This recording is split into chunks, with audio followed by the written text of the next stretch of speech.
Good morning friends. આજે આપણે વિદ્યુત ભારો અને ક્ષેત્રોની અંદર એક નવો પોઈન્ટ લઈએ છીએ, વિદ્યુત ડાયપોલ. વિદ્યુત ડાયપોલ અથવા તો એનું બીજું નામ છે ડાય એટલે બે કે દ્વિ અને પોલ એટલે ધ્રુવ. તો અથવા એનું બીજું પણ નામ છે વિદ્યુત દ્વિધ્રુવી. તો વિદ્યુત ડાયપોલ કોને કહેવાશે એ સમજવા માટે આપણે એક ઉદાહરણ લઈને સમજવાનો પ્રયત્ન કરીએ. માની લઈએ કે કોઈ અવકાશની અંદર આપણે બે સમાન વિદ્યુત ભારો લઈએ પણ વિજાતીય પ્રકારના. એટલે આવી રીતે ધારો કે એક વિદ્યુત ભાર લઈએ +q, બીજો વિદ્યુત ભાર લઈએ -q. આ બંને વિદ્યુત ભારના મૂલ્યો સમાન છે. એટલે કે ધારો કે આ 5 કુલમ હોય તો આ પણ 5 કુલમ, પણ આ પ્લસ છે તો આ માઇનસ છે. એટલે બંને વિદ્યુત ભારો સમાન છે પણ બંનેના મૂલ્યો જુદા જુદા. એટલે કે ટૂંકમાં કહી શકો કે બંને સમાન પરંતુ વિરોધી પ્રકારના વિદ્યુત ભારો છે. આ બંને વિદ્યુત ભારોને અવકાશમાં ધારો કે એકબીજાથી માની લઈએ કે કોઈ પરિમિત અંતર, અને પરિમિત અંતર તરીકે આપણે લઈ લઈએ 2a. બંને વિદ્યુત ભારોને એકબીજાથી કોઈ પરિમિત અંતર એટલે કોઈ જાણીતું અથવા તો નજીકનું કોઈ ટૂંકું અંતર. તો કોઈ આપણે બંને વિદ્યુત ભારોને આપણે કોઈ પરિમિત અંતરે મૂકી દઈએ તો જ્યારે બંને વિદ્યુત ભારો સમાન મૂલ્યના વિરોધી પ્રકારના હોય અને આ બંને વિદ્યુત ભારોને જ્યારે પરિમિત અંતરે મૂકી દઈએ તો આ રીતે બનતી જે રચના હોય એ રચનાને આપણે વિદ્યુત ડાયપોલ તરીકે ઓળખીએ છીએ. તો વિદ્યુત ડાયપોલની પહેલા આપણે વ્યાખ્યા લખીએ તો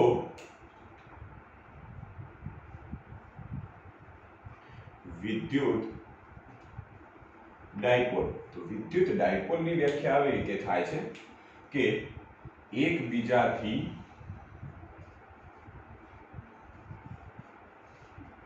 પરિમિત અંતરે રહેલા બે સમાન અને વિરોધી પ્રકારના વિદ્યુત ભારોથી બનતી રચનાને વિદ્યુત ડાયપોલ કહે છે. સમજ્યા?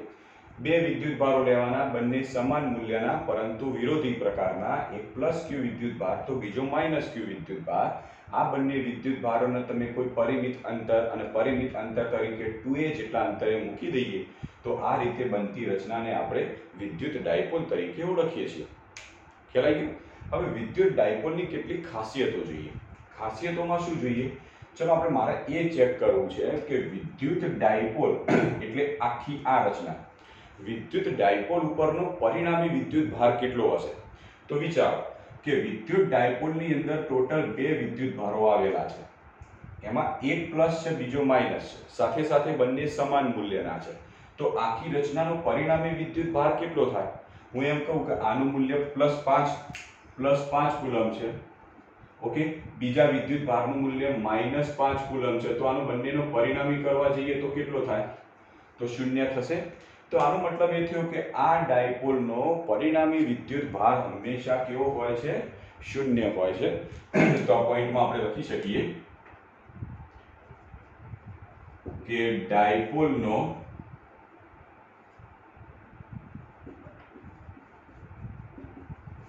પરિણામી વિદ્યુત ભાર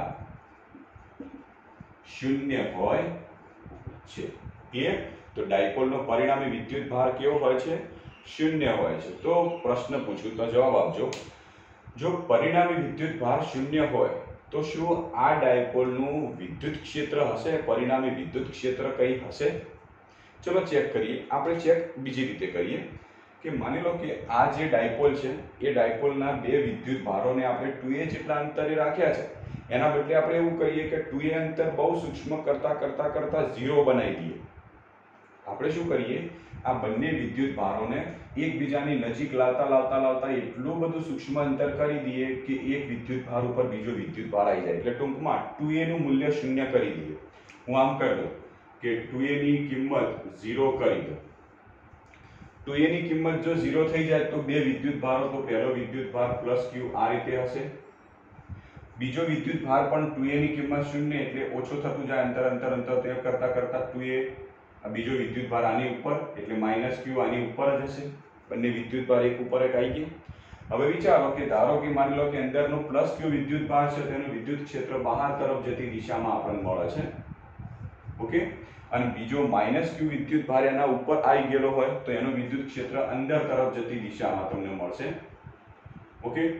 હવે બંને વિદ્યુત ભારો સમાન મૂલ્યના છે તો શું થશે, તો સમાન પ્રકારનું વિદ્યુત ક્ષેત્ર ઉત્પન્ન કરશે, તો ધન વિદ્યુત ભાર બહાર તરફનું કરશે વિદ્યુત ક્ષેત્ર અને ઋણ વિદ્યુત ભાર અંદર તરફનું વિદ્યુત ક્ષેત્ર ઉત્પન્ન કરશે, તો પરિણામી અસર શું થઈ જાય, શૂન્ય થઈ જશે।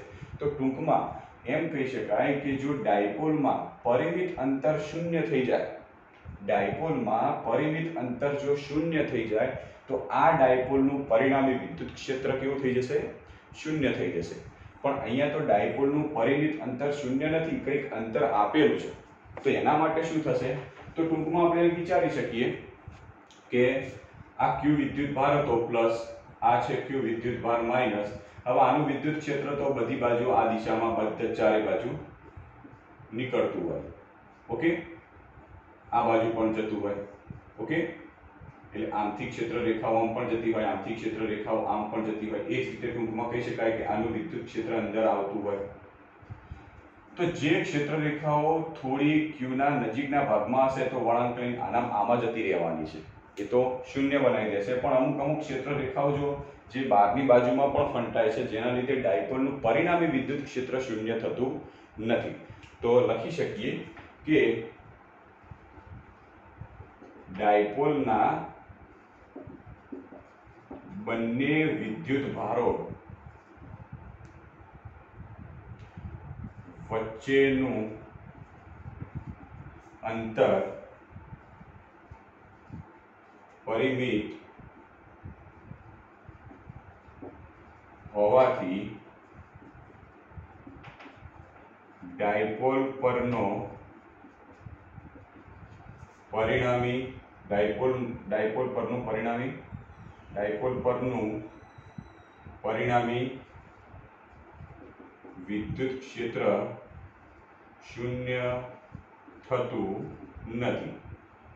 એ ડાયપોલના બંને વિદ્યુત ભારો વચ્ચેનું અંતર પરિમિત હોવાથી ડાયપોલ પરનું પરિણામી વિદ્યુત ક્ષેત્ર શૂન્ય થતું નથી, એમ આપણે કહી શકીએ છીએ। ક્લિયર? તો ડાયપોલ વિશે આપણે આટલી માહિતી જોઈ। હવે એક બીજો પોઈન્ટ લઈએ જે વિદ્યુત ડાયપોલમાં જ આવે છે, વિદ્યુત ડાયપોલ મોમેન્ટ, બીજો જ પોઈન્ટ છે જે આનો જ છે।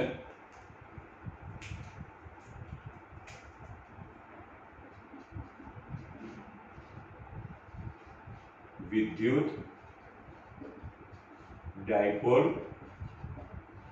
મોમેન્ટ, વિદ્યુત ડાયપોલ વિશે જો ટૂંકમાં પૂછાય તો વિદ્યુત ડાયપોલ મોમેન્ટ પણ અંદર લખી દેવાની આપણે થશે, તો પોઈન્ટ એક જ છે, સેમ છે, પણ અલગ વ્યાખ્યા પડે છે માટે આપણે એને અલગ પોઈન્ટ સ્વરૂપે દર્શાવીએ। ચલો, વિદ્યુત ડાયપોલ મોમેન્ટ અથવા તો જો આપણે એને ગુજરાતીમાં બીજી શબ્દોમાં વાંચવું હોય તો વિદ્યુત ડાયપોલ એટલે દ્વિધ્રુવી અને મોમેન્ટ એટલે ચાક માત્રા, તો વિદ્યુત દ્વિધ્રુવીની ચાક માત્રા, બરાબર, તો આ એનું આપણે બીજું નામ કહી શકીએ છીએ, ઓકે। તો વિદ્યુત ડાયપોલ મોમેન્ટ કોને કહીશું, તો ધ્યાન રાખો કે વિદ્યુત ડાયપોલની અંદર વાપરેલા બંને વિદ્યુત ભારો એ સમાન મૂલ્યના હતા, એટલે આ જેટલા મૂલ્યનો એટલો જ આ મૂલ્યનો, પરંતુ વિરોધી પ્રકારના હતા, તો ટૂંકમાં એમ કહી શકાય કે વિદ્યુત ડાયપોલનો વિદ્યુત ભારનું મૂલ્ય બંનેમાં સમાન છે, બરાબર, સાથે સાથે બંને વિદ્યુત ભારોને આપણે 2a જેટલા અંતરે રાખેલા છે, તો આપણે વિદ્યુત ડાયપોલ મોમેન્ટની વ્યાખ્યા બનાવવી હોય તો આવી રીતે બનાવી શકીએ કે વિદ્યુત ડાયપોલના વિદ્યુત ભાર q, જે આ પણ હોઈ શકે અને આ પણ હોઈ શકે, ધ્યાન રાખો, વિદ્યુત ડાયપોલના વિદ્યુત ભાર q અને એકબીજાથી પરિમિત અંતર 2a, વિદ્યુત ડાયપોલના વિદ્યુત ભાર q અને એકબીજાથી પરિમિત અંતર 2a ના ગુણાકારને વિદ્યુત ડાયપોલ મોમેન્ટ કહેવાય। વ્યાખ્યા આપણે આમ લખીએ, વિદ્યુત ડાયપોલના વિદ્યુત ભાર q અને બે વિદ્યુત ભારો વચ્ચેનું અંતર 2a ના ગુણાકારને વિદ્યુત ડાયપોલ મોમેન્ટ કહે છે. ક્લિયર? વિદ્યુત ડાયપોલ મોમેન્ટ એટલે વિદ્યુત ડાયપોલના વિદ્યુત ભાર. આવા બંને વિદ્યુત ભાર સમાન મૂલ્યના છે માટે કોઈ પણ વિદ્યુત ભાર લઈ શકો પ્લસ q કે માઇનસ q. વિદ્યુત ડાયપોલના વિદ્યુત ભાર q અને એમની વચ્ચેના અંતર 2a ના ગુણાકારને વિદ્યુત ડાયપોલ મોમેન્ટ કહેવાય છે. હવે વિદ્યુત ડાયપોલ મોમેન્ટને દર્શાવવા માટેની સંજ્ઞા છે p, પણ સદિશ સ્વરૂપે p.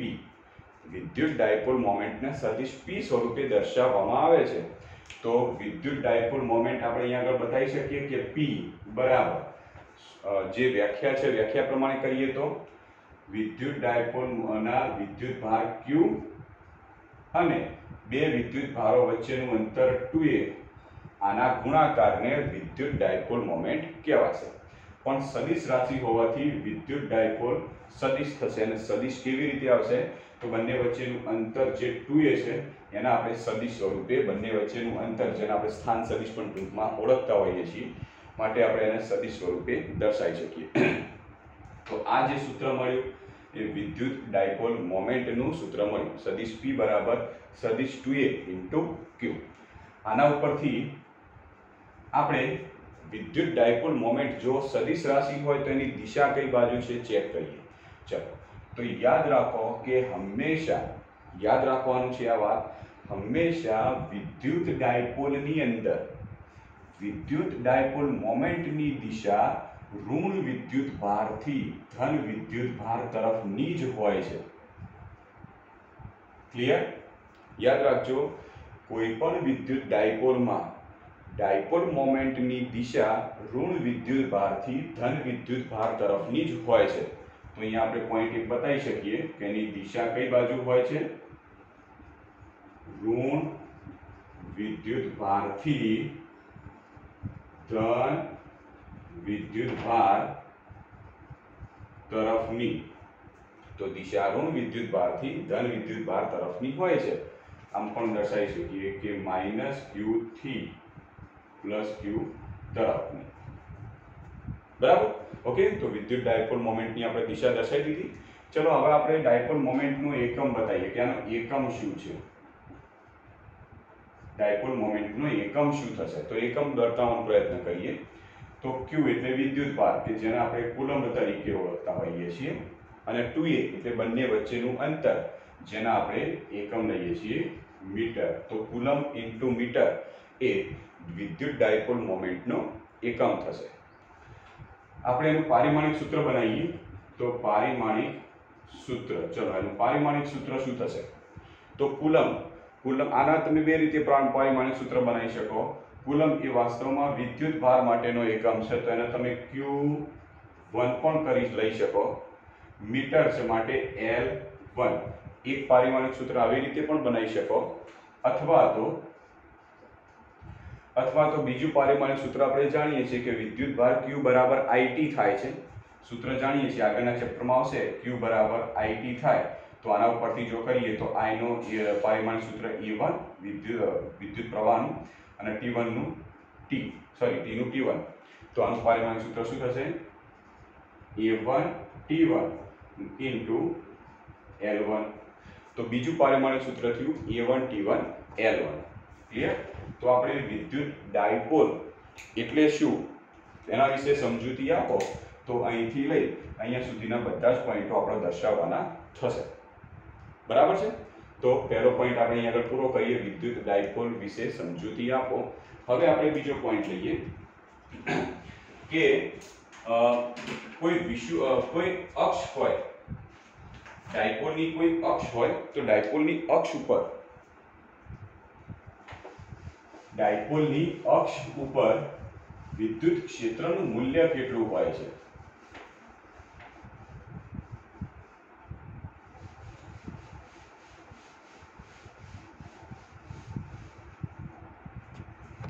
બીજો પોઈન્ટ આપણે લઈએ કે ડાયપોલની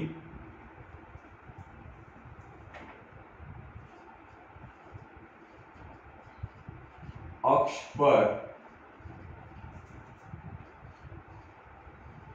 વિદ્યુત ક્ષેત્રનું મૂલ્ય અથવા વિદ્યુત ક્ષેત્ર ડાયપોલની અક્ષ પર કોઈપણ બિંદુએ ડાયપોલની અક્ષ પર કોઈપણ બિંદુએ ઉદ્ભવતું ડાયપોલની અક્ષ પર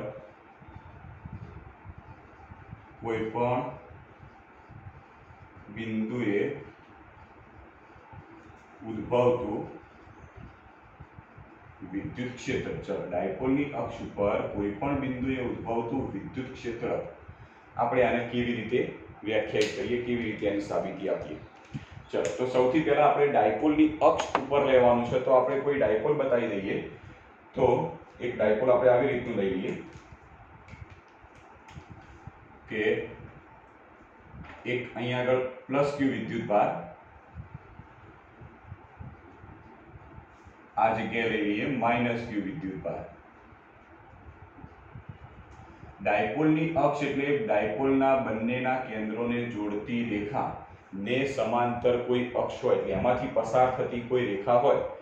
ડાયપોલના બંને કેન્દ્રોમાંથી પસાર થતી ડાયપોલના બે વિદ્યુત ભારો, બંને વિદ્યુત ભારોમાંથી પસાર થતી જે રેખા એના આપણે ડાયપોલની અક્ષ કહીએ. તો બે વિદ્યુત ભારો Q1 Q પ્લસ અને Q માઇનસ લઈ લીધા. હવે આ Q પ્લસ અને Q માઇનસ માંથી પસાર થતી એક રેખા લઈ લઈએ. તો આવી રીતની એક રેખા થાય કે આવી રીતે જે બંને વિદ્યુત ભારોમાંથી પસાર થાય છે. હવે આ ડાયપોલનું એક મધ્ય બિંદુ લઈ લઈએ અથવા તો મધ્ય કેન્દ્ર લઈ લઈએ. તો આ જગ્યાએ ડાયપોલનું એક મધ્ય કેન્દ્ર O લઈ લઈએ. ડાયપોલનું મધ્ય કેન્દ્ર એટલે ડાયપોલના બંને ડાયપોલનું જે મધ્ય બિંદુ હોય એને ડાયપોલનું મધ્ય કેન્દ્ર કહેવાય. ઓકે, હવે જો મધ્ય બિંદુ O લઈ લઈએ તો પ્લસ Q વિદ્યુત ભારથી આ અંતરના આપણે A જેટલું બતાવી દઈએ, આ અંતરના આપણે A જેટલું કહી દઈએ, કારણ કે બે ડાયપોલના બંને વિદ્યુત ભાર વચ્ચેનું અંતર તો આપણે 2A જેટલું દર્શાવીએ છીએ. તો મધ્ય બિંદુથી બંનેના અંતર A જેટલા થશે. પ્રશ્ન શું પૂછ્યો છે કે ડાયપોલની અક્ષ ઉપર કોઈ પણ બિંદુ લઈ લો અને ત્યાં આગળ વિદ્યુત ક્ષેત્ર ચેક કરો કેટલું થાય છે. તો ડાયપોલની આપણે જે અક્ષ બનાવી છે એના ઉપર કોઈ પણ જગ્યાએ કોઈ બિંદુ લઈ લઈએ. માની લઈએ કે આપણે આ જગ્યાએ કોઈ બિંદુ P લઈ લઈએ. આપણે ચેક કરવું છે કે ડાયપોલની અક્ષ ઉપરના કોઈ પણ બિંદુએ વિદ્યુત ક્ષેત્ર કેટલું હશે. મિત્રો, જો તમને આગળની થિયરીઓ યાદ હોય તો તમને ખબર હશે કે કોઈ બે વિદ્યુત ભારો હોય, આ બંને વિદ્યુત ભારથી અમુક અંતરે કોઈ બિંદુ P આવેલું હોય અને એના ઉપરનું વિદ્યુત ક્ષેત્ર એટલે કે એના ઉપરનું પરિણામી વિદ્યુત ક્ષેત્ર શોધવું હોય તો એના સંપાતપણાના સિદ્ધાંતનો ઉપયોગ કરતા હતા. એટલે કે આ બિંદુ ઉપર પ્લસ Q વિદ્યુત ભારને લીધે લાગતું વિદ્યુત ક્ષેત્ર શોધતા હતા, આ બિંદુ ઉપર માઇનસ Q વિદ્યુત ભારને લીધે લાગતું વિદ્યુત ક્ષેત્ર શોધતા હતા. બંનેનો આપણે સદિશ સરવાળો કરી દેતા હતા તો એ બિંદુ આગળનું પરિણામી વિદ્યુત ક્ષેત્ર મળતું હતું. સેમ પ્રોસેસ અહીંયા પણ કરવાની છે. આપણે જે બિંદુ P બતાવ્યું છે એવું ધારી લઈએ કે બિંદુ P એ મધ્ય કેન્દ્ર O થી R જેટલા અંતરે આવેલું છે. બરાબર. હવે આ બિંદુ P પાસે મારે વિદ્યુત ક્ષેત્ર શોધવું છે. તો સ્વાભાવિક છે કે પ્લસ Q વિદ્યુત ભારને લીધે P બિંદુ આગળનું વિદ્યુત ક્ષેત્ર શોધી કાઢીએ, માઇનસ Q વિદ્યુત ભારને લીધે P બિંદુ આગળનું વિદ્યુત ક્ષેત્ર શોધી કાઢીએ. બંનેનો સદિશ સરવાળો કરીએ તો P બિંદુ આગળનું પરિણામી વિદ્યુત ક્ષેત્ર મળી જાય, જે આપણો જવાબ થઈ જશે. ક્લિયર? ઓકે, તો ચલો અહીંયા આગળ આપણે એવું કરીએ. માની લઈએ કે સૌથી પહેલા જે પ્લસ Q વિદ્યુત ભાર છે, આ પ્લસ Q વિદ્યુત ભારના લીધે P બિંદુ આગળ વિદ્યુત ક્ષેત્ર ઉત્પન્ન થાય છે. તો હવે વિચારો કે પ્લસ Q વિદ્યુત ભારને લીધે બિંદુ P આગળનું વિદ્યુત ક્ષેત્ર કઈ દિશામાં હશે. તો આપણને ખબર છે કે હંમેશા કોઈ ધન વિદ્યુત ભાર હોય તો એનું વિદ્યુત ક્ષેત્ર બહાર તરફ જતી દિશામાં હોય છે. બરાબર. તો સેમ એવી રીતે પ્લસ Q વિદ્યુત ભાર છે તો એનું વિદ્યુત ક્ષેત્ર બહાર તરફ જતી દિશામાં એટલે આવી દિશામાં મળશે, જેને આપણે દર્શાવીએ સદિશ E plus. Okay, plus Q વિદ્યુત ભારના લીધે છે એટલા માટે. હવે માઇનસ Q વિદ્યુત ભાર હોય, કોઈ પણ વિદ્યુત ભાર માની લો કે ઋણ વિદ્યુત ભાર છે તો એનું વિદ્યુત ક્ષેત્ર તો અંદર તરફ જતી દિશામાં હોય. તો -q વિદ્યુત ભારને લીધે p બિંદુ આગળનું વિદ્યુત ક્ષેત્ર અંદર તરફ જતી દિશામાં એટલે આવી દિશામાં મળશે. ઓકે, જેને આપણે કહીએ E- સદિશ E-. તો બિંદુ P ઉપર +q અને -q વિદ્યુત ભારને લીધે જે બે વિદ્યુત ક્ષેત્રો મળતા હતા એની દિશાઓ આપણે દર્શાવી દીધી. હવે આપણે લઈએ એના મૂલ્યો કયા કયા થશે અને એની દિશા પણ કઈ કઈ થશે. હવે અહીંયા થોડું ધ્યાન રાખજો. માની લો કે એક વિદ્યુત ભાર આ જગ્યાએ છે. ઓકે, બીજો વિદ્યુત ભાર આ જગ્યાએ છે. હવે આ જગ્યાનું કોઈ બિંદુ P છે. હવે આ જગ્યાએ મારે વિદ્યુત ક્ષેત્ર શોધવું છે તો થોડું વિચારો કે આપણે આ +q વિદ્યુત ભારના લીધે આ બિંદુ આગળનું વિદ્યુત ક્ષેત્ર આપણે E બરાબર kq/r² સૂત્રની મદદથી શોધીએ. સેમ એવી રીતે -q વિદ્યુત ભારને લીધે બિંદુ P આગળનું વિદ્યુત ક્ષેત્ર પણ એ જ સૂત્ર kq/r². આનો મતલબ શું થાય છે કે વિદ્યુત ક્ષેત્ર એ અંતરના વર્ગના વ્યસ્ત પ્રમાણમાં છે. વિદ્યુત ક્ષેત્ર E એ અંતરના વર્ગના વ્યસ્ત પ્રમાણમાં છે. આનો મતલબ એવો થયો કે જેમ અંતર વધારે એમ વિદ્યુત ક્ષેત્ર ઓછું. ખ્યાલ આવી ગયો? જેમ અંતર વધારે લેશો તો વિદ્યુત ક્ષેત્ર ઘટી જશે. તો આ +q વિદ્યુત ભારના લીધે P બિંદુ આગળનું વિદ્યુત ક્ષેત્ર માટે શોધતા હોય તો આ અંતર એ -q વિદ્યુત ભારથી P બિંદુ સુધીના અંતરની સાપેક્ષમાં ઓછું છે. અને અંતર જો ઓછું તો વિદ્યુત ક્ષેત્ર વધારે. તો અહીંયા જો કે +q વિદ્યુત ભારથી P બિંદુ સુધીનું અંતર જુઓ અને -q વિદ્યુત ભારથી P બિંદુ સુધીનું અંતર જુઓ. બંને અંતરમાં ફરક દેખાય છે. +q થી P નું અંતર ઓછું છે, -q થી P નું અંતર વધારે છે. તો સ્વાભાવિક છે કે +q વિદ્યુત ભારનું વિદ્યુત ક્ષેત્ર E+ આની મૂલ્ય વધારે થશે. જ્યારે -q વિદ્યુત ભારને P બિંદુ આગળનું વિદ્યુત ક્ષેત્ર E- એનું મૂલ્ય ઓછું થવાનું. તો ટૂંકમાં એમ કહી શકાય કે સદિશ E+ ઇઝ ગ્રેટર ધેન સદિશ E-. આ થવાનું છે. તો આ પ્રોસેસ અહીંયા થશે. આપણે શોધી કાઢીએ કે પહેલા E+ ની કિંમત કેટલી છે, E- ની કેટલી છે, પછી બંનેનો સદિશ સરવાળો કરવા માટે આ મોટું છે તો આમાંથી આપણે આનો સરવાળો કરીશું. આ બંનેનો સરવાળો આપણે પછી કરીશું. ચલો શરૂ કરીએ કે +q વિદ્યુત ભારને લીધે બિંદુ P પાસેનું વિદ્યુત ક્ષેત્ર. તો +q વિદ્યુત ભારને લીધે બિંદુ P પાસેનું વિદ્યુત ક્ષેત્ર એના આપણે કહીએ E+ કેવા સદિશ. જ્યારે મેં તમને આગળ પણ કીધેલું છે કુલમના નિયમમાં કે તમે બળ સદિશ સ્વરૂપમાં બતાવો તો એનું મૂલ્ય અને એનો એકમ સદિશ દર્શાવો. એવી જ રીતે જો વિદ્યુત ક્ષેત્ર હું સદિશ સ્વરૂપે દર્શાવું તો એનું મૂલ્ય અને એકમ સદિશ બંને દર્શાવવા પડશે. તો પેલા મૂલ્ય તો જાણીએ છીએ, વિદ્યુત ક્ષેત્રનું સૂત્ર જાણીએ છીએ કે E બરાબર શું થાય kq/r². આ સૂત્ર જાણીએ છીએ. તો આ સૂત્ર પ્રમાણે એનું મૂલ્ય દર્શાવીએ તો શું થશે kq/r² એટલે +q વિદ્યુત ભારથી P બિંદુ સુધીનું અંતર. તો +q વિદ્યુત ભારથી P બિંદુ સુધીનું અંતર કેટલું થશે? તો જો P બિંદુથી કેન્દ્ર સુધીનું અંતર r જેટલું છે. P બિંદુથી કેન્દ્ર સુધીનું અંતર r છે. સાથે સાથે +q થી કેન્દ્ર સુધીનું અંતર a છે. તો આટલું કેટલું થશે? તો આખા r માંથી આટલું a બાદ કરી દઈએ એટલું આ અંતર થશે. તો અંતર કેટલું થશે? r - a આનો સ્ક્વેર. kq/r - a આખાનો સ્ક્વેર. હવે દિશા, એની દિશા કઈ બાજુ હશે? તો જો વિદ્યુત ક્ષેત્ર +q વિદ્યુત ભારનું વિદ્યુત ક્ષેત્ર આવી દિશામાં જતી દિશા. અને આ દિશા એ વાસ્તવમાં ડાયપોલ મોમેન્ટની દિશા થઈ. ડાયપોલ મોમેન્ટ કઈ દિશામાં હોય? ઋણ વિદ્યુત ભારથી ધન વિદ્યુત ભાર તરફની દિશા. એટલે ડાયપોલ મોમેન્ટ આવી દિશામાં છે. આપણે +q વિદ્યુત ભારને લીધે P બિંદુ આગળનું વિદ્યુત ક્ષેત્ર પણ આવી દિશામાં. એનો મતલબ એ થયો કે +q વિદ્યુત ભારના લીધે ઉત્પન્ન થતું વિદ્યુત ક્ષેત્ર એ ડાયપોલ મોમેન્ટની જ દિશામાં હોવાથી ડાયપોલ મોમેન્ટનો એકમ સદિશ. ઓકે, આના આપણે કહીએ સમીકરણ 1. તમારે જો દિશા દર્શાવી હોય તો એમ કહી શકો કે આની દિશા કઈ થશે? તો દિશા એ આની ડાબી તરફ એટલે ડાબી બાજુ જતી દિશા એમ પણ કહી શકો. જો દિશા દર્શાવી હોય ડાબી બાજુ, જો દિશા દર્શાવવાની જરૂર પડે તો કહી શકો ડાબી બાજુ જતી દિશા, બરાબર. ચલો, આ ખબર પડી r માઇનસ એ કેવી રીતે આવ્યું છે અંતર. અહીંથી આટલું અંતર જો શોધવું હોય તો અહીંથી આટલું અંતર r, એમાંથી આટલું બાદ કર દો તો એટલું આટલું મૂલ્ય મળશે. ચલો, સેમ એવી રીતે માઇનસ q વિદ્યુત ભારને લીધે p બિંદુ આગળનું વિદ્યુત ક્ષેત્ર, માઇનસ q વિદ્યુત ભારને લીધે બિંદુ p પાસેનું વિદ્યુત ક્ષેત્ર, જેને આપણે કહીએ છીએ E માઇનસ. E માઇનસ બરાબર મૂલ્ય તો શું થશે, kq બાય r સ્ક્વેર. તો kq by r square, r એટલે માઇનસ q વિદ્યુત ભારથી p બિંદુ સુધીનું અંતર. તો આટલું અંતર કેટલું થશે, તો જો અહીંથી કેન્દ્ર સુધીનું અંતર તો r છે જ, અને કેન્દ્રથી માઇનસ q સુધીનું અંતર a છે, તો અહીંથી માઇનસ q સુધીનું કુલ અંતર કેટલું થવાનું, r પ્લસ a.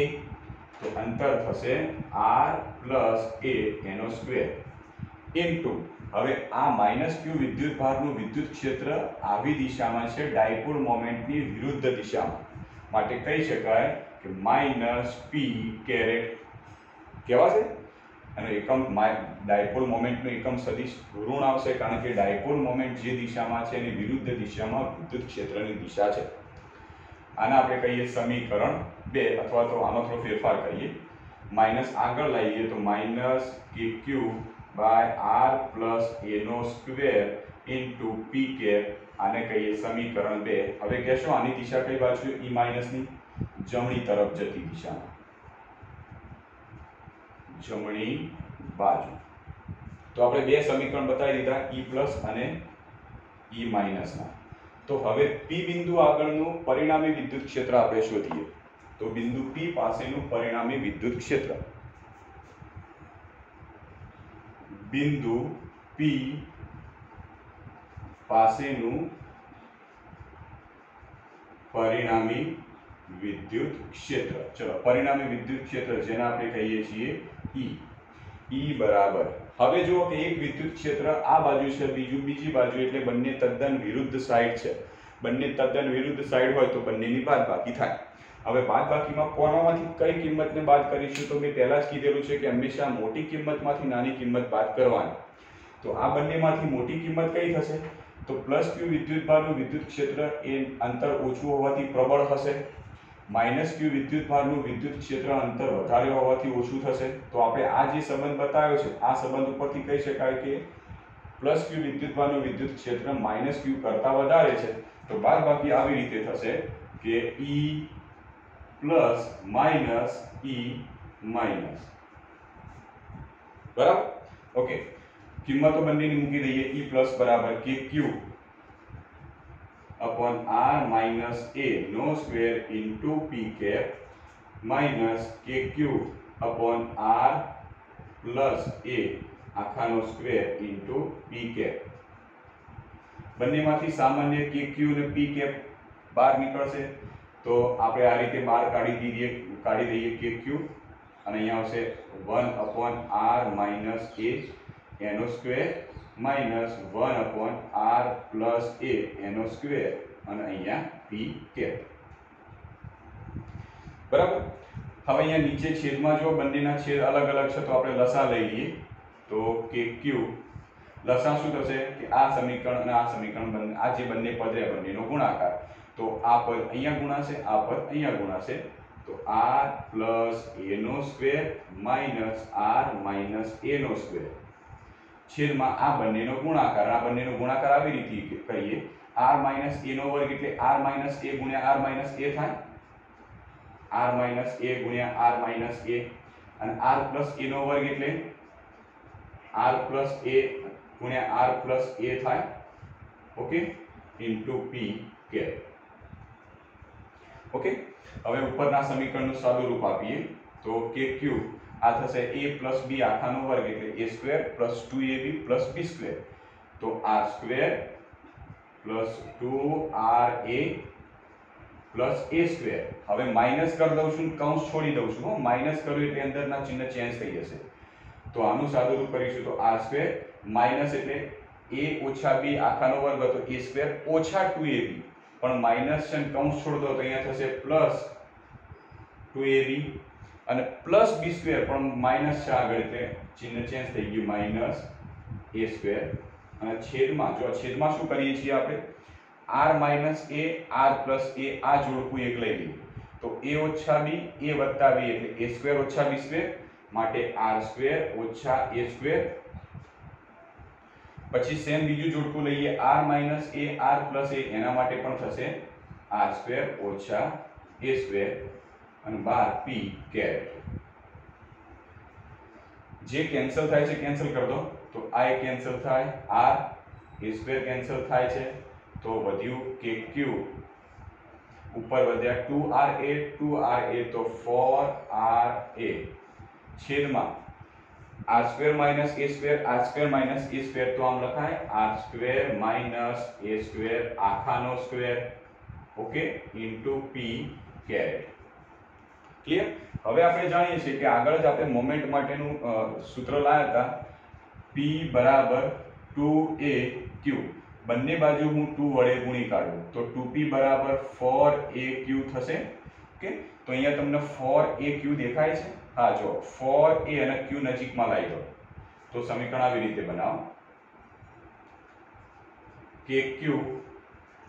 કે આપણે આ પ્રકારનું બનાવવું છે 4aq રાખવા છે તો કે r લઈ લો અને કૌંસમાં કરી દો 4aq અને છેદમાં r square minus a square આનો સ્ક્વેર ઇન્ટુ p કેરેટ હવે અહીંયા જો કે 4aq એના બરાબર 2p લખી શકીએ તો થશે કે r ઇન્ટુ 2p છેદમાં r સ્ક્વેર વત્તા a સ્ક્વેર નો સ્ક્વેર ઇન્ટુ p કેરેટ તો છેલ્લે આપણને આ રીતે સમીકરણ મળશે કે 2k p r છેદમાં r સ્ક્વેર વત્તા a સ્ક્વેર નો સ્ક્વેર ઇન્ટુ p કેરેટ તો પરિણામી વિદ્યુત ક્ષેત્ર આપણને આટલું મળ્યું બરાબર હજી બાકી છે થિયરી જો આપણે એવું ધારી લઈએ કે ડાયપોલની જે અક્ષ રહી એ અક્ષ ઉપર બિંદુ p એ બહુ જ દૂરના અંતરે આવેલું છે આપણે એવું માની લઈએ કે ડાયપોલની અક્ષ ઉપર બિંદુ p બહુ જ દૂરના અંતરે આવેલું છે તો બહુ જ દૂરના અંતરે આવેલું હોય તો શું થશે તો સ્વાભાવિક છે કે બિંદુ p જો આટલા હોય તો કેન્દ્રથી અંતર r થાય પણ બિંદુ p અક્ષ ઉપર બહુ જ દૂરના અંતરે આવી દીધેલું હોય તો કેન્દ્રથી અંતર r ની કિંમત વધી જવાની તો એવી કન્ડિશનમાં r ની કિંમત એ a ની સાપેક્ષમાં બહુ બધી વધી જશે તો આપણે કન્ડિશન મૂકીએ આપણે લખીએ આ જગ્યાએ થોડી જગ્યાનો અભાવ હોવાથી આપણે એવી કન્ડિશન મૂકીએ કે જો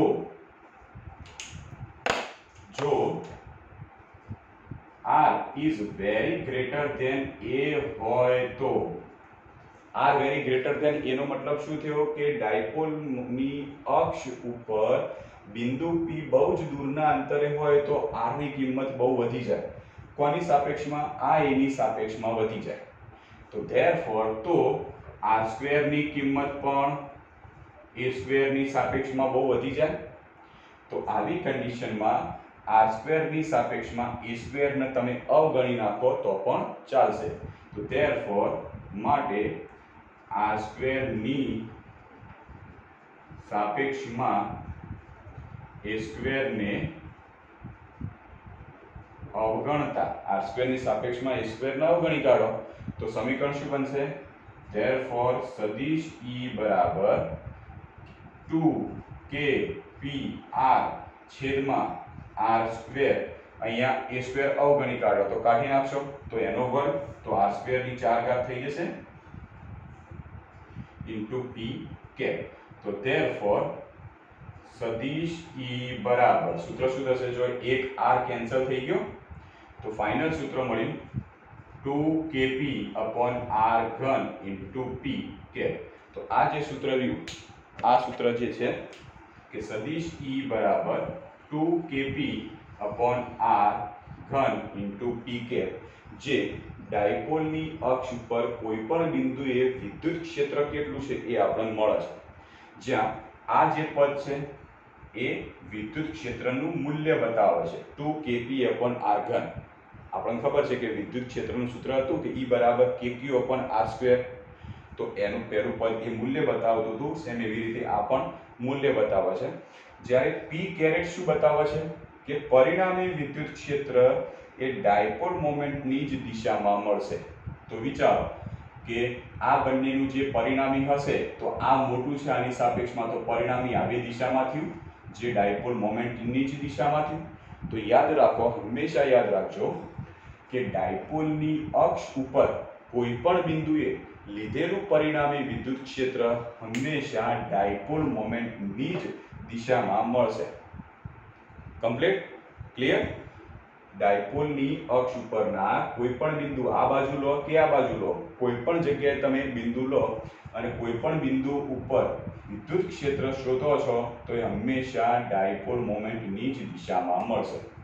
તો આપણે જે આ થિયરી ચલાવી એ છે ડાયપોલની અક્ષ ઉપરનું કોઈ પણ બિંદુ હોય તો એના ઉપર ઉદ્ભવતું વિદ્યુત ક્ષેત્ર કેટલું છે, તો આપણે અહીંયા સુધીની થિયરી લખવાની રહેશે। હવે આપણે એક નવો પોઈન્ટ લઈએ કે ડાયપોલની વિષુવરેખા ઉપર કેટલું છે ડાયપોલ મોમેન્ટનું વિદ્યુત ક્ષેત્રનું મૂલ્ય।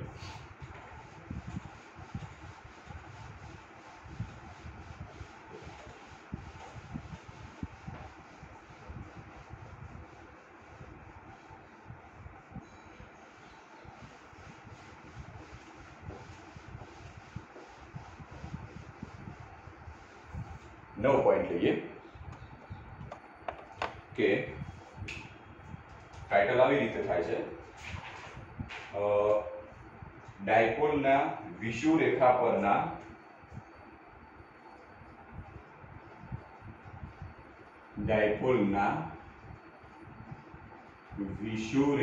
પરના કોઈ પણ બિંદુએ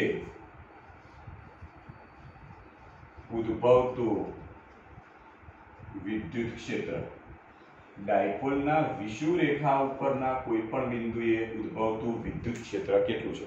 પહેલી આપણે થિયરી જોઈ હતી કે ડાયપોલની અક્ષ ઉપરનું કોઈ બિંદુ, હવે લેવાનું છે ડાયપોલની વિષુવરેખા। વિષુવરેખા કોને કહીશું તો એ સમજવા માટે આપણે પહેલા બે ડાયપોલ લઈ લઈએ।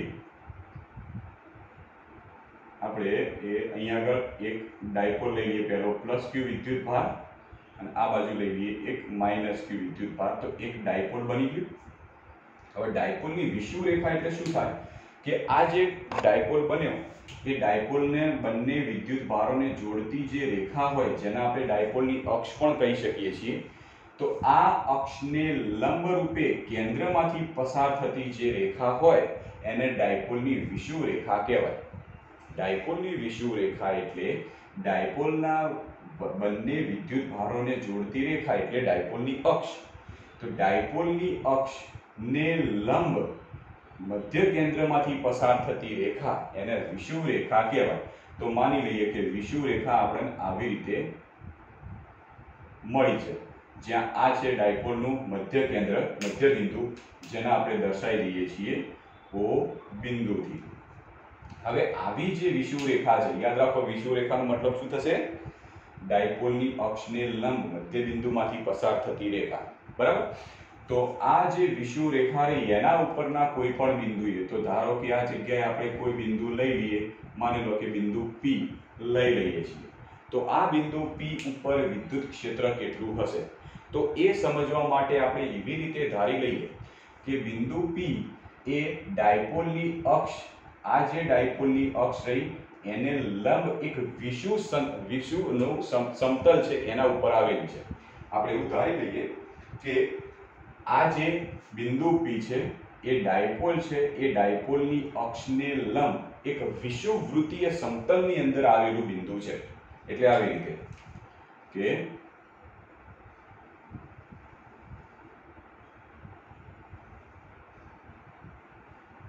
આપણે કોઈ એક સમતલ લઈ લઈએ જે વિષુવવૃત્તીય સમતલ લઈ લઈએ। વિષુવવૃત્તીય સમતલ અને વિષુવરેખા બંને છે।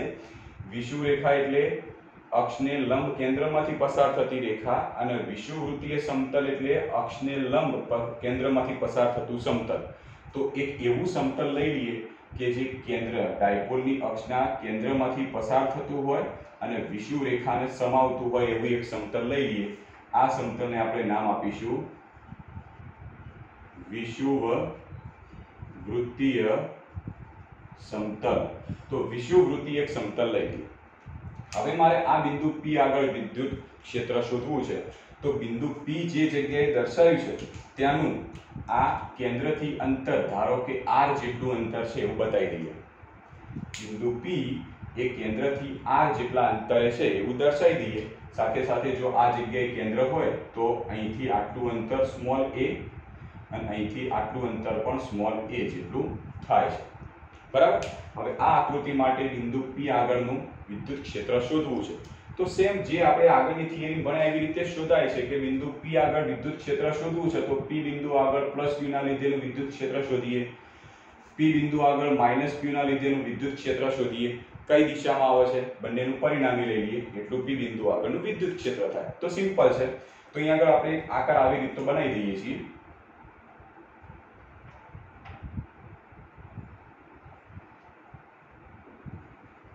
જેથી આપણે ગણતરીમાં ઈઝી રહે. તો ચલો વિચારીએ. તો +q વિદ્યુતભારને લીધે બિંદુ P આગળનું વિદ્યુત ક્ષેત્ર દૂર તરફ જતી દિશામાં હશે. તો દૂર તરફ જતી દિશામાં એટલે આવી દિશામાં મળશે. દૂર તરફ જતી દિશામાં. ઓકે. તો આ જે મૂલ્ય મળ્યું એ E+ સદિશનું છે. આ દિશા તમને મળી ગઈ. હવે -q વિદ્યુતભારને લીધે બિંદુ P આગળનું વિદ્યુત ક્ષેત્ર અંદર તરફ આવતી દિશામાં એટલે આવી દિશામાં મળશે. ઓકે. આને કહીએ આપણે E- અને આ બંનેનું પરિણામી ક્યાંક લઈશું તો સવાચના નિયમનો જો ઉપયોગ કરીએ તો આવી દિશામાં થાય અને આવી દિશામાં થશે એ થશે પરિણામી વિદ્યુત ક્ષેત્ર. ક્લિયર? બરાબર. ચલો તો સૌથી પહેલા આપણે એવું કરીએ કે +q વિદ્યુતભારને લીધે P બિંદુ આગળનું વિદ્યુત ક્ષેત્ર E+ આપણે પહેલા શોધી કાઢીએ. તો અહીંયા પોઈન્ટમાં લખીએ કે +q વિદ્યુતભારને લીધે બિંદુ P પાસેનું વિદ્યુત ક્ષેત્ર, ચલો આપણે એને કહીએ E. મૂલ્ય બતાવી દઈએ વિદ્યુત ક્ષેત્રનું મૂલ્ય. આપણે એક કામ કરીએ.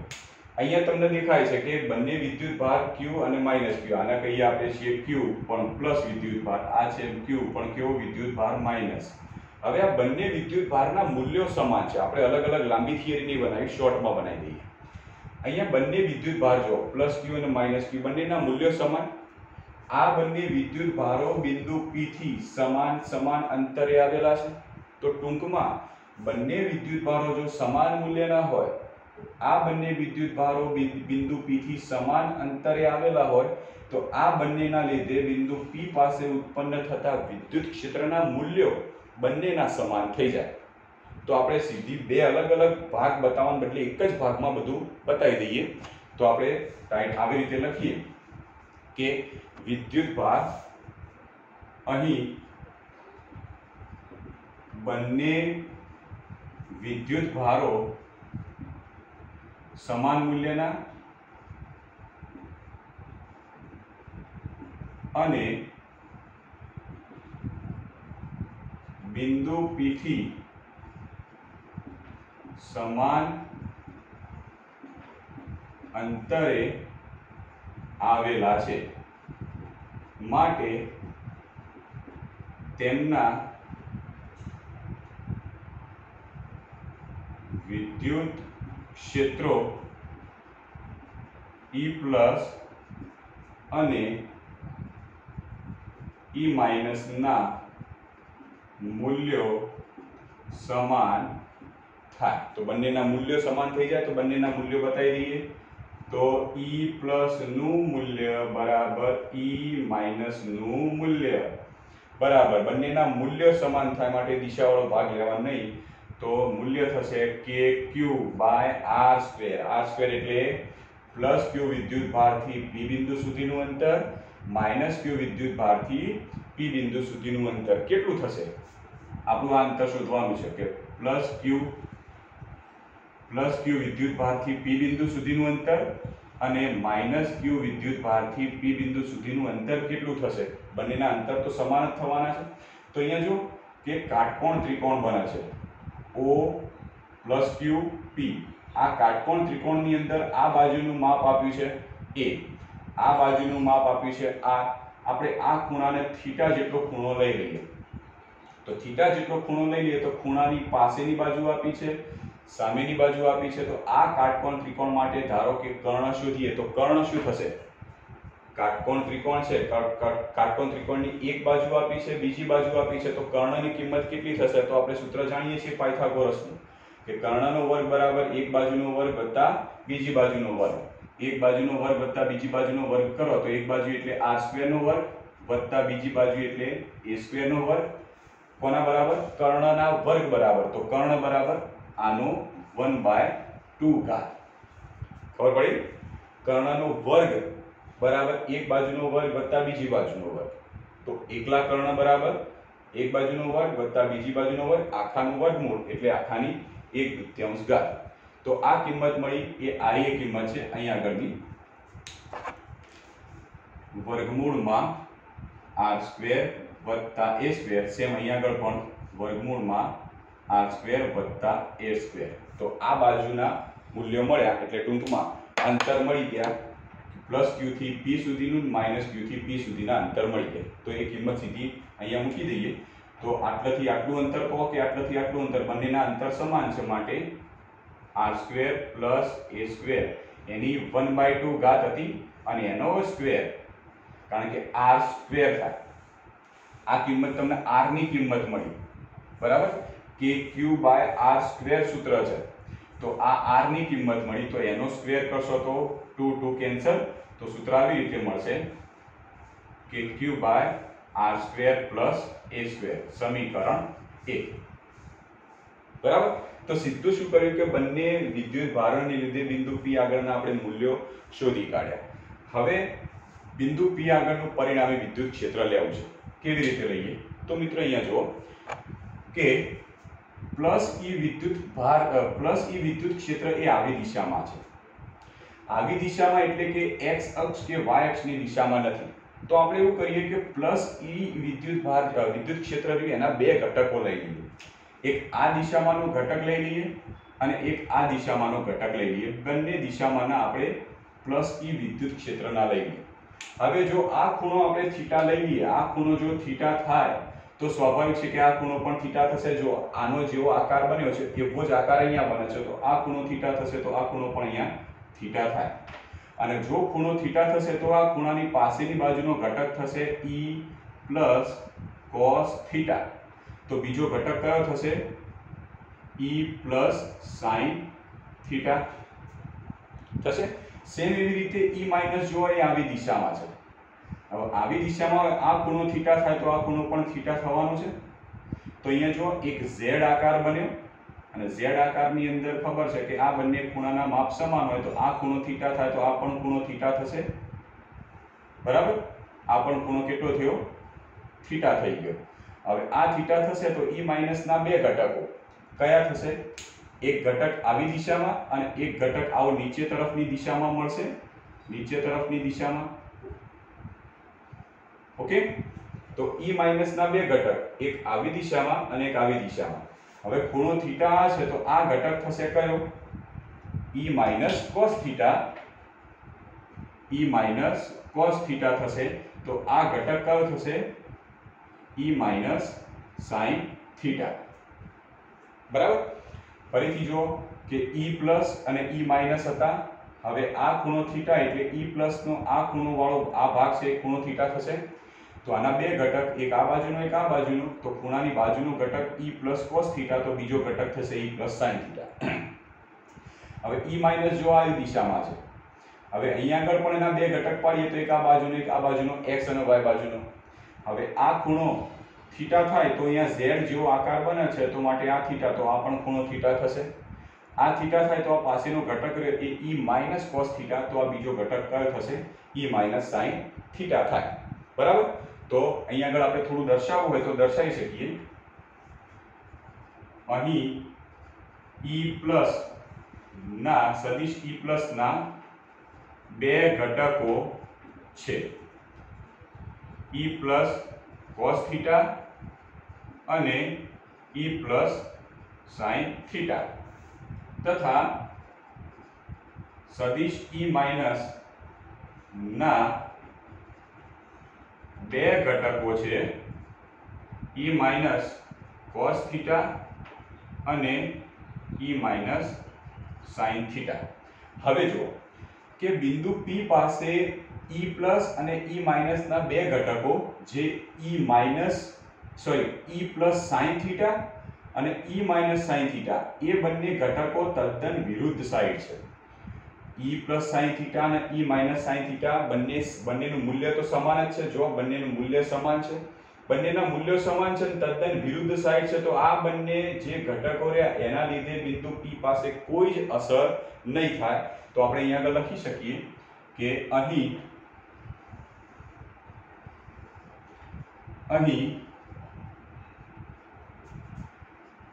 E પ્લસ સાઇન થીટા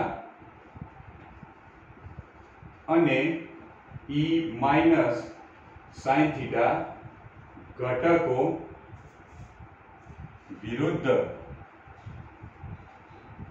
દિશામાં હોવાથી બિંદુ P પાસેની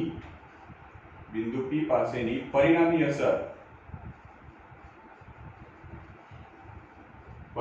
અસર શૂન્ય થાય.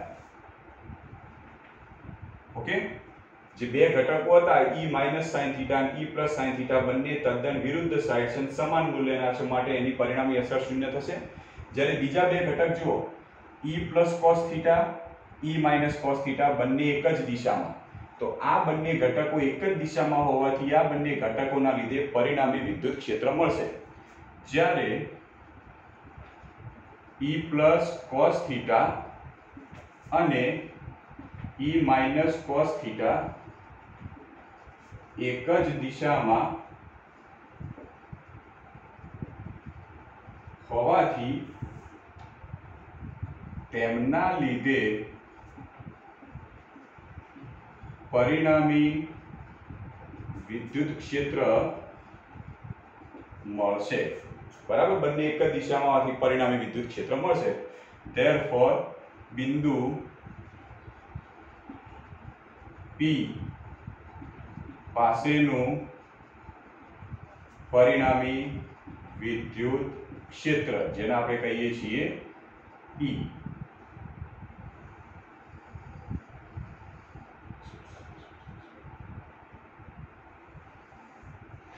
પરિણામી વિદ્યુત ક્ષેત્ર કહીએ તો શું થશે?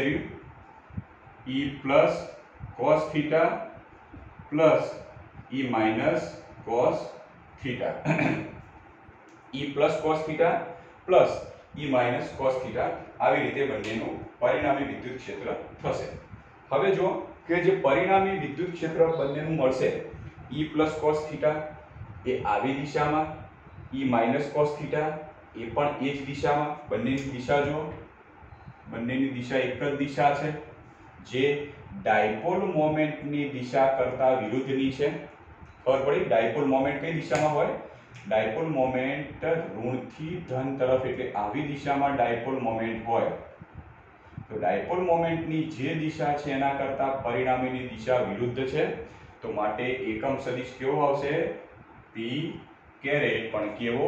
માઇનસ. માઇનસને તમે બહાર લઈ દો તો E સદિશ બરાબર -12 લાઈન, બંનેમાંથી cos થીટા સામાન્ય કાઢી દઈએ તો વધશે શું? E plus plus E minus અને એકમ સદિશ P કેરેટ. ખ્યાલ આવ્યો? માઇનસ P કેરેટ કેવી રીતે લાયા? કે આ જગ્યાએ બિંદુ P પાસે પરિણામી E પ્લસ કોસ થીટા અને E માઇનસ કોસ થીટા બંને એક જ દિશામાં અને જમણી બાજુ તરફ જતી દિશામાં છે. જ્યારે ડાયપોલ મોમેન્ટ ઋણથી ધન તરફ, એટલે આવી દિશામાં ડાયપોલ મોમેન્ટ હોય, તો પરિણામી વિદ્યુત ક્ષેત્ર ડાયપોલ મોમેન્ટથી વિરુદ્ધ છે, માટે ડાયપોલ મોમેન્ટની વિરુદ્ધ દિશામાંનો એકમ સદિશ. હવે અહીંયા કોસ થીટા બાકી રહી ગયું. કોસ થીટા સામાન્ય કાઢો તો cos theta into P caret. હવે અહીંયા તમને દેખાય છે કે E પ્લસ અને e માઇનસ બંને મૂલ્યો છે અને બંનેના મૂલ્યો તો આપણે સમાન લીધા છે, તો એના બદલે સમીકરણ 1 ઉપરથી કિંમત મૂકી શકીએ. તો સદિશ e બરાબર, પહેલા આપણે આવું કરીએ, e પ્લસ e પ્લસ લખી દઉં ચાલશે, કારણ કે e માઇનસ નું મૂલ્ય એ e પ્લસ ના જેટલું જ છે. તો cos theta into p cap.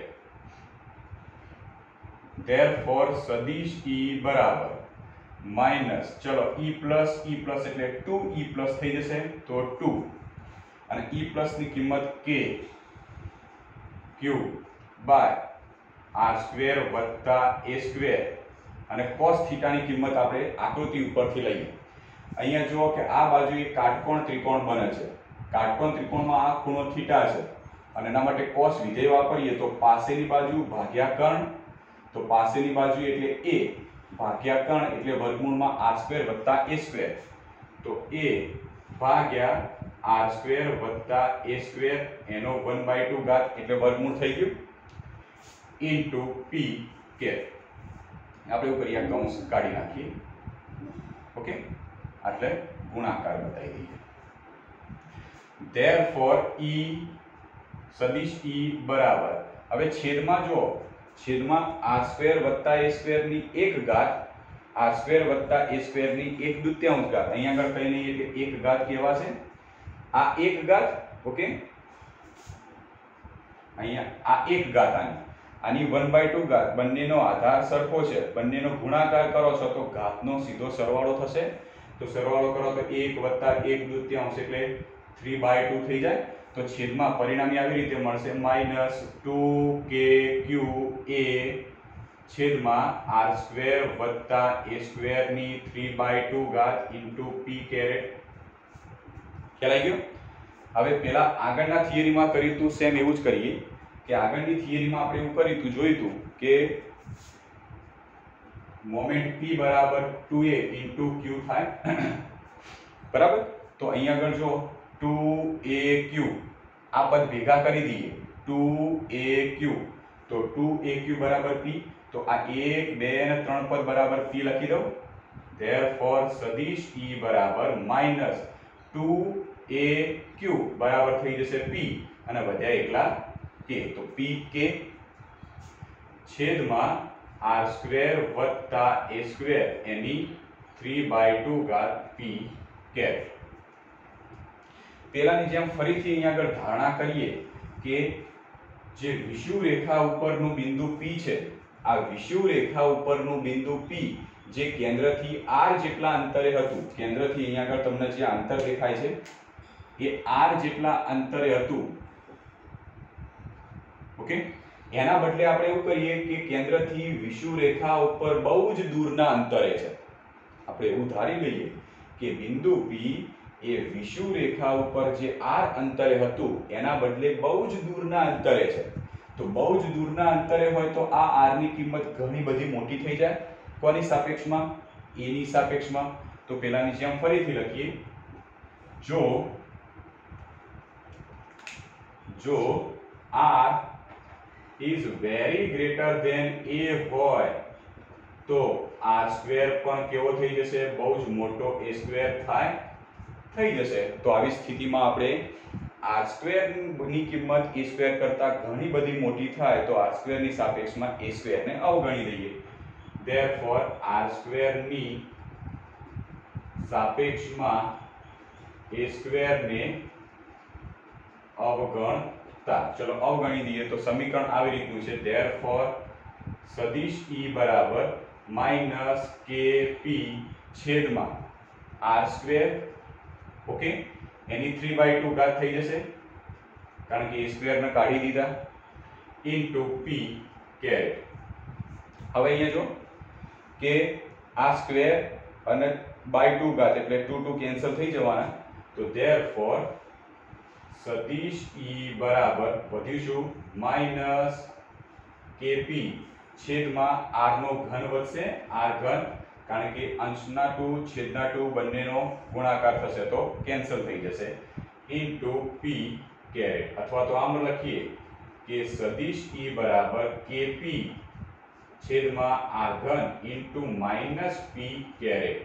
આ બંને સૂત્રો આપણે વાપરી શકીએ, બંને સૂત્રો આપણે લખી શકીએ. તો આ જે સૂત્ર મળ્યા એ સૂત્રને આપણે વિષુવ રેખા ઉપરનું કોઈ બિંદુ હોય ત્યાં વિદ્યુત ક્ષેત્રનું મૂલ્ય કેટલું હોય છે એ આપણે શોધી શકીએ. હવે આ છેલ્લું પદ સમજવાનો પ્રયત્ન કરીએ.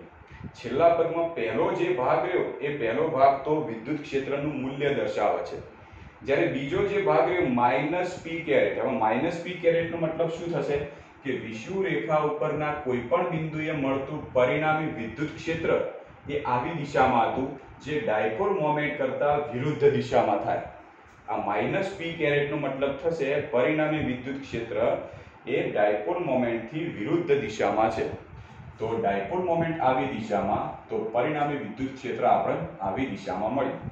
તો બે પોઈન્ટ ક્લિયર કરો કે ડાયપોલની અક્ષ ઉપર જો કોઈ બિંદુ હોય તો એના ઉપરનું વિદ્યુત ક્ષેત્ર ડાયપોલ મોમેન્ટની જ દિશામાં મળે, જ્યારે ડાયપોલના વિષુવ રેખા ઉપરનું કોઈ બિંદુ હોય તો એના ઉપરનું વિદ્યુત ક્ષેત્ર મોમેન્ટની વિરુદ્ધ દિશામાં જ મળશે.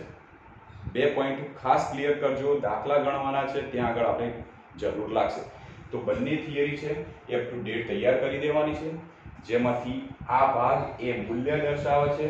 હવે આપણે વિષુવ રેખા અને અક્ષ ઉપરના જે બે સૂત્રો છે એ સૂત્રોનો ઉપયોગ કરી અને એક બે દાખલા ગણી અને નવો પોઈન્ટ શરૂ કરીશું.